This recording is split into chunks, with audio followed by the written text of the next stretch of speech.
Now, this is a very interesting question that I have here, and I'm going to explain it step by step. I'm also going to tell you what the examiner is actually expecting out of your question, how to answer the questions, and how to actually visualize it. Because what I always say with physical sciences, if you can see the picture, you can actually answer it in any however way. So the question that I have here says, a boy on ice. Now, ice is actually a very crucial thing. Now, we know that ice is one thing that really doesn't have friction. A boy on ice skates is stationary. Now, these are some of the terminologies that you guys need to learn. So this is what I'm actually drilling in some of my grade 10s, that every time they're reading a physical science question paper, they look at all the terminologies that they use. Remember, physics and chemistry is a language on its own. You can actually have a little lingo or a conversation and just speak chemistry or physics. So for an example, the word stationary means something is not moving. So instead of having the long word of saying is not moving, we just say is stationary or it is at rest. Now think about it. If I'm a stationary and I'm standing still, I do not have velocity. This means my initial velocity is then 0. So he's on ice skates and he is stationary on a frozen lake. Now they've already told us that there is no friction, meaning there also is no coefficient of friction. Then they continue to tell us he throws a package of mass 5 kilograms. I just want to go to this word here, throws. Sorry. So in physics, when somebody throws something, it has initial velocity. He throws a package, of mass 5 kilograms at a velocity of 4 meters per second horizontally to the east. Now they've given us our directions here, and you need to make sure that you stick to the directions that you're given. So it says here that the boy's mass, the mass of the boy is 60 kilograms. As you can see, collectively or together, the mass of the bag is 5 and the boy is 60. So something that you guys actually tend to mislook at is that if the boy is standing by himself and he's holding the bag, together they are 65 kilograms. If you had to do a momentum question or anything that includes mass, you need to read the question accordingly to see, are they talking about the boy and the bag? Are they talking about just the boy or just the bag? So make sure that you are including those masses together. I want to take a little further. If I was to put Mbali on my back and I was to go onto a scale, the scale is not going to say, Tabila, you weigh 55 and Mbali, you weigh 88. The scale is going to say, collectively, you guys weigh this. The scale is just going to give us one mass. It's exactly the same thing that you guys need to consider. The question will guide you, whether they're talking about just the bag or just the boy. So here we have this boy and he's throwing it to the east. Now remember, things like velocity, acceleration, force, momentum, and so forth are all vector quantities. Taking you back to grade 10, when we talk about vector quantities, they are quantities with a magnitude and direction. And remember, magnitude is just a fancy way in physics that we say size. Remember, physics is a lingo, right? So it's got magnitude and direction. We also have what we call scalars, like time and mass, where they just have got magnitude. I can't say, it's 5 o'clock to the east. We don't speak like that. So you must make sure you also have to include the direction, and that is then why they've given us a compass. It's not there for show. You need to include that compass. So let's see. It says, at the instant the package leaves the boy's hand, the boy starts moving. Now, I want you to visualize this. Think of me and Bali going ice skating. Now, I'm actually a champion at ice skating, Bali, but we are there ice skating, we're standing still. Now, remember, ice has got no friction, so it's very slippery. So most of the time, if you go ice skating, you see people going, because they're trying to have their balance and so forth. So here's this boy who's standing still. He's trying to keep his balance. Ice has no friction. And then he swings the ball. Because ice has got no friction, the boy has to actually move in a certain direction. Now, we have one of Newton's laws that actually help us with this. So he throws it, Newton's law helps us, and he's going to move in another direction. So already in your mind, I want you to visualize that. Now, you must also remember, they were together, they were standing still, they were stationary. He then throws it at a velocity of 4 meters per second to the east, and the boy also needs to then move. So let's see what the question says. So 4.1 says, in which direction does the boy move? You must only write down east or west. Now we know if he's going to throw it in that direction, he is going to move in the opposite direction, right? So he is going to move west. And they say, write down only this, so which means they don't want a sentence, they don't want anything like that. They just want you to write west. Now also, you know, you could have said right and so forth, but because they said east or west, the examiner wants continuity. He wants to know that you've read the question, you've understood the question, and you keep moving with it. Then 4.2 says, which one of Newton's laws of motion explains the direction in which the boy experiences a force? Aha, when he throws the package. You must name and state this law in words, all for 3 marks. Now, this is what I want us to do. I actually like going through all of Newton's laws and then actually see which one actually fits. Let's start with Newton's first law. With Newton's first law, I like using a pen on a dashboard. If you are driving a car and all of a sudden a puppy comes and he runs into the car, you put your brakes on, then the pen moves forward. So an object will remain at rest or continue to move unless acted upon by a net or resultant force. So when you put the brakes on the car, the pen moves forward and then it moves back. So it can't be explaining the boy on the skates. Let's do Newton's second law. Newton's second law says, when a net or resultant force is applied on an object, the object will accelerate in the direction of the force, where acceleration is directly proportional to the force, but inversely proportional to the mass of that object. Nah, no one is actually pushing or pulling anything. Newton's third law, think about people dancing. Think of me and Bali doing the salsa. If I move Bali in that direction, Bali will move in the opposite direction than me.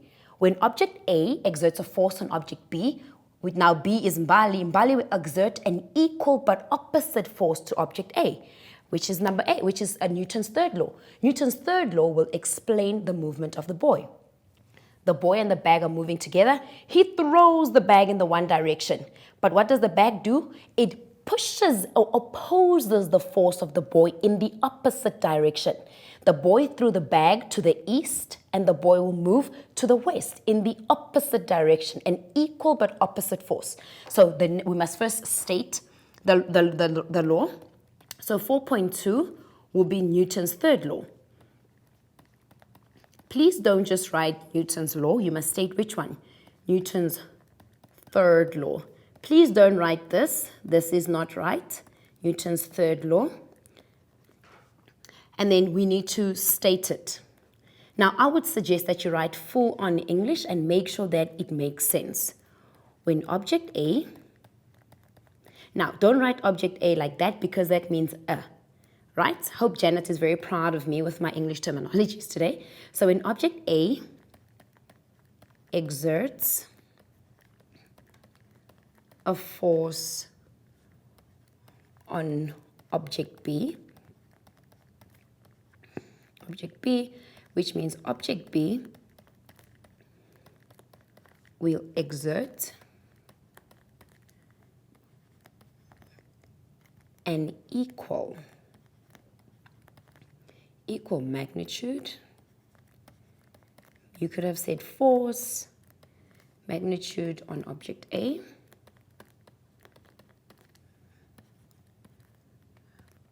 Very important, but in the opposite direction. In the opposite direction. Now remember that the examiner is actually looking for certain terminology. So I just want us to read it again. First I had to state that it was Newton's third law. When object A exerts a force on object B will exert an equal but opposite or equal magnitude on object A, but then in the opposite direction. That is then what we get for 3 marks. This was actually very easy. I think the tricky part was having to then distinguish in which direction it's going to flow. Now let's see. We have question 4.3 now. Ooh, this one is for 5 marks. It says, we must calculate the magnitude. Remember, magnitude is a fancy way of just saying size in physics. Calculate the magnitude of the velocity of the boy immediately after the package leaves his hand. Ignore the effects of friction. Now, I want to go back to our scenario. Initially, they were standing still. The boy throws the bag moves in the opposite direction. Now, there's a few things that must come to your head. First things first. Are we talking about equations of motion? Are we talking about Newton's laws where we have F net is equal to ma? Or are we talking about momentum, right? Now remember, we are talking about momentum. Most of the time in momentum, we have a car which is standing, another car, and it bumps the other car, or we have somebody who shoots a bullet through a block and stuff like that. So most of the time, we have two separate objects that move together as one after momentum has taken place. But in this case, they are collectively together. Then something kind of happens and then they move apart. Right? So that is then momentum. Another thing that we need to take into part. Together they were standing stationary and then they separated and then the boy had a velocity and then the bag also had a velocity. So now they want us to calculate the magnitude of the boy's velocity immediately after the package for 5 marks. Now something you need to remember when you are calculating momentum, let me use a new page. When you are calculating momentum is that the examiner is looking for full-on formulas. Guys, something that you need to remember in physics is that you do get a mark for actually putting out your formula. Remember, the formula actually guides you on how you need to answer. It's also showing the examiner that you understand that you are doing momentum and how you actually break it up. So always put in your formula. You do get a mark for that. So I'm going to do it the long way around. So you can say total momentum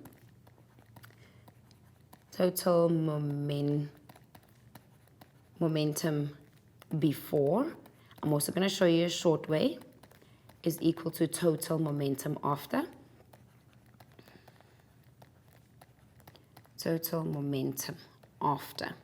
Remember, you don't write slang, you don't switch it off, you don't write, make it short or anything. Sigma P is equal to sigma PF. This is initial, the word I is initial and F is final.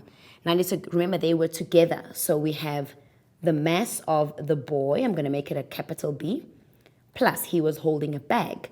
The mass of the bag, I'm going to make it a small v. Together they had an initial velocity, then final. At the end we had the mass of the boy. Now he has his own final velocity, plus the mass of the bag, and then the final velocity. I want you to take note here.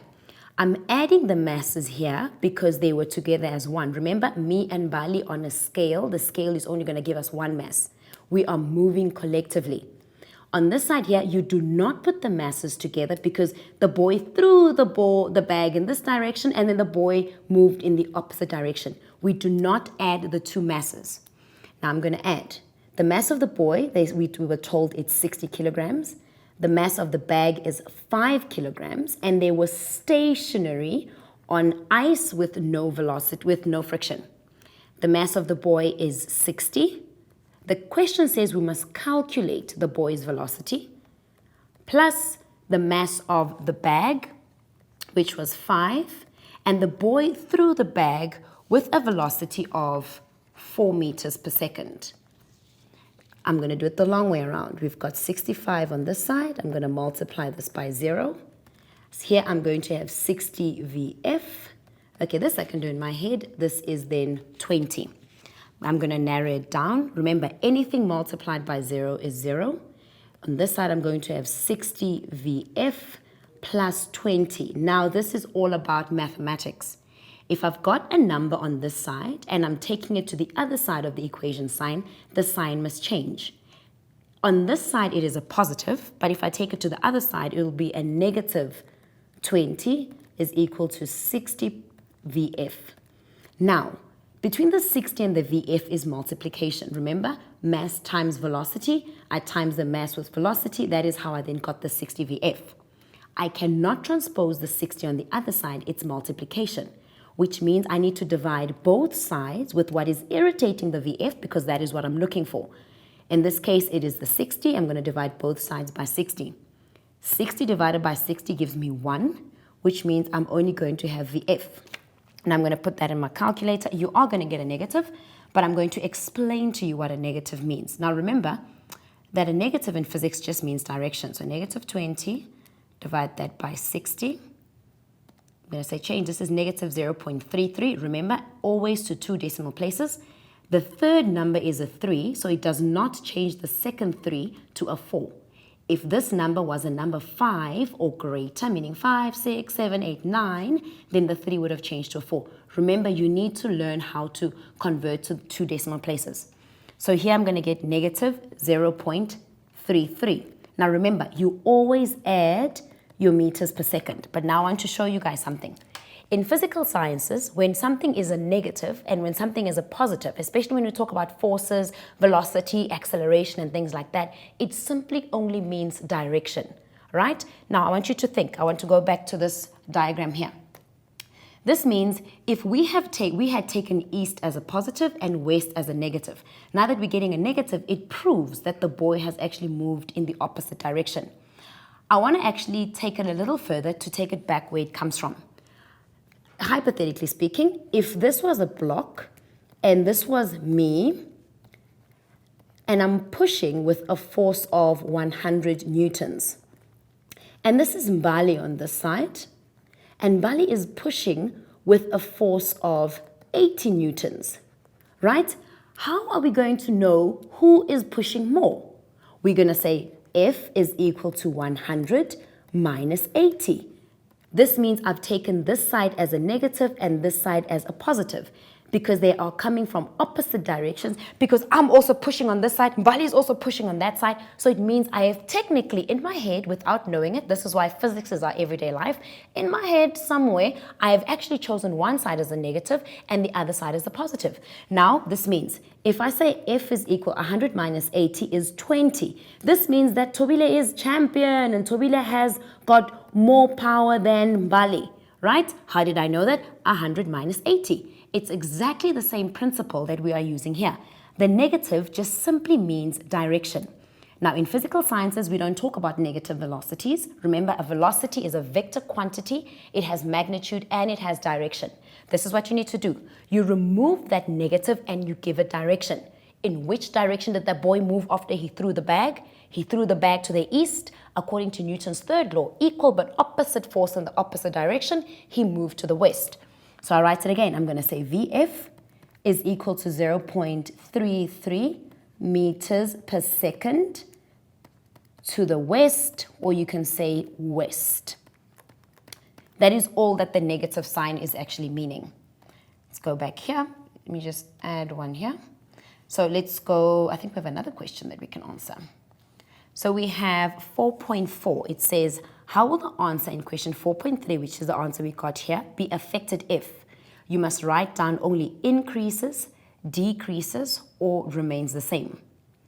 4.1.1, now he tells us, the boy throws the same package at a higher velocity in the same direction. How will the boy's velocity be affected? I want us to think again. According to Newton's law, he says, if object A exerts a force on object B exerts an equal but opposite force on object A. If me and Mbali are dancing and I'm pretty shy at the whole dancing thing, Mbali is going to be shy. But if I come there and I pull out all the stops and I'm doing the salsa, then Mbali also has that whole motion. It's the same thing as a boy. If he throws it very small and then it falls right over there, he's not going to move very much. But if he actually takes it and he throws it pretty far, he's also going to skate pretty far because the force that he has actually applied on the bag in the opposite direction, because the ice has no friction, he is then able to move in the opposite direction with the equal same amount of force. So this means it will then increase. Let me write it here. So this is 4.1. So it increases. It will increase. This is 4.2. Now let's see what this one says. Now again, we must only write increases, decreases, or remains the same for the answer we got here. The boy throws a package of double the mass at the same velocity, and now we have to explain our answer. It is exactly the same thing. This means this bag was pretty heavy, and this boy had to use a lot of force, and then he's able to throw it. The same force that required him to throw it, it means he's also going to move in the opposite direction of that force. I want you guys to think of it like this. Whatever you apply to moving the bag, you are going to get in the opposite direction. If you do good, you're going to get good. If you do bad, you're going to get bad. Equally as so. So it's exactly the same thing according to Newton's law. If object A exerts a force on object B will exert an equal but opposite to object A. So again, to this one, we're going to say it is going to increase. It is going to increase. And then explaining our answer, I could have said the momentum of the package, remember momentum is mv, momentum is directly proportional to the mass and velocity, so the momentum increases. If we double the mass, the momentum will increase, directly proportional. And then we can therefore say thus, or therefore, the momentum, I'm just going to write delta P, of the boy also increases. Of the boy will also then increase. This is actually a very nice momentum question. And actually, I feel like if I was your science teacher and you were writing an exam in the hall and you were doing things like this while you're answering a question paper, I would totally understand, because this is how I teach. That is how you guys are going to know it. And it's actually much more simpler if you can actually live it in your head.